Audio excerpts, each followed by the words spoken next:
So it's like being a landlady with some extra helping them to become independent.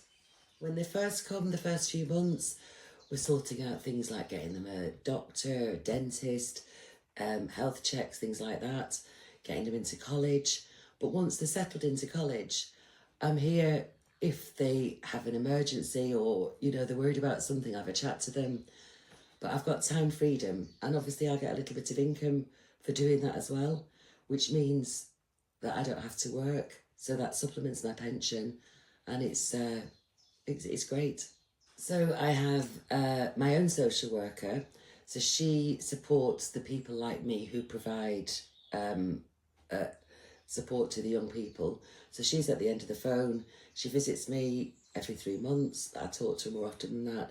If I have a problem or I'm got a question, she's there to answer me. She's amazing.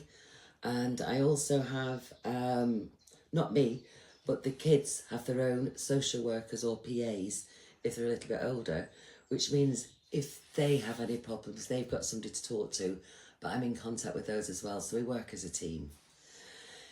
If you're nurturing, if you have one room available or more, just go for it.